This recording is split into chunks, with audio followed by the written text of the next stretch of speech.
Hello friends, welcome to our channel. இன்றைக்கி வீடியோவில் pepper chicken எப்படி செய்கிறதுன்னு பார்க்கலாம். இந்த கிரேவி செய்கிறதுக்கு ஒரு பேனில் 4 டேபிள் ஸ்பூன் அளவுக்கு நல்லெண்ணெய் எடுத்திருக்கேன். எண்ணெய் சூடானதும் 2 பெரிய சைஸ் வெங்காயத்தை சின்ன சின்னதாக கட் பண்ணி சேர்த்துக்கலாம்.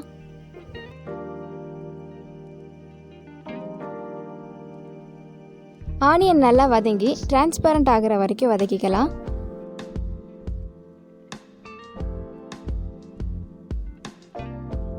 வெங்காயம் நல்லா வதங்கிட்டு இப்போது இதில் 1 டேபிள் ஸ்பூன் அளவுக்கு இஞ்சி பூண்டு விழுது சேர்த்துக்கலாம்.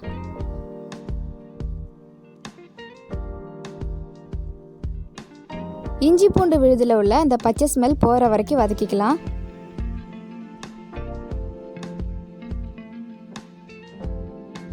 நல்லா வதங்கினதுக்கப்புறம் இதில் மசாலா பொருட்கள் சேர்த்துடலாம். மஞ்சள் தூள் 1 டேபிள் ஸ்பூன், தனி மிளகாய் தூள் 1½ table spoon, 1/2 table spoon garam masala, 1/2 table spoon மல்லித்தூள் சேர்த்து எல்லாத்தையும் நல்லா கலந்து விட்டுக்கலாம்.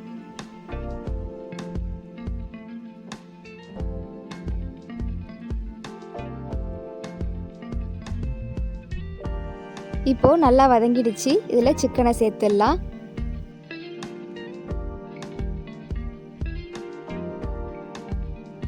சிக்கன் சேர்த்ததுக்கப்புறம் மசாலா எல்லா இடத்துலையும் ஸ்ப்ரெட் ஆகிற மாதிரி நல்லா கிளறி விட்டுக்கலாம். சிக்கனுக்கு தேவையான அளவு உப்பு சேர்த்து நல்லா கலந்து விட்டுக்கலாம்.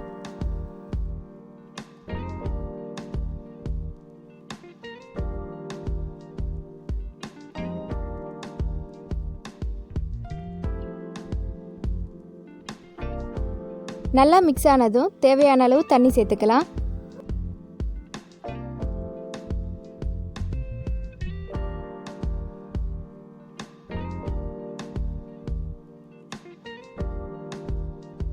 இப்போது ஒரு 10 மினிட்ஸ் மூடி வச்சு வேக வச்சுக்கலாம்.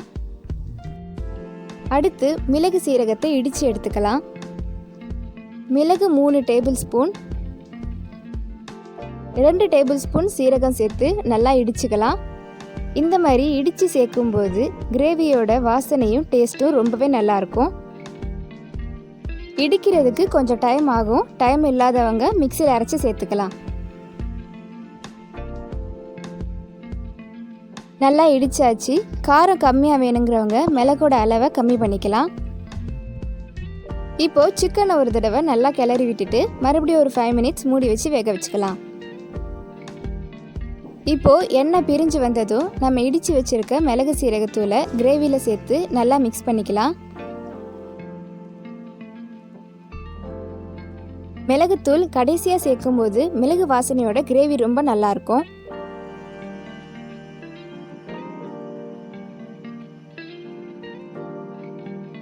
கடைசியாக கருவேப்பிலை சேர்த்து ஸ்டவ் ஆஃப் பண்ணிடலாம்.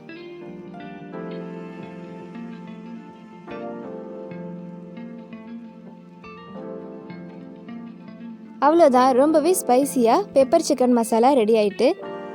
இந்த கிரேவியை ரைஸ்க்கு மட்டும் இல்லாமல் இட்லி, தோசை, சப்பாத்தி எல்லாத்துக்குமே தொட்டு சாப்பிட்லாம்.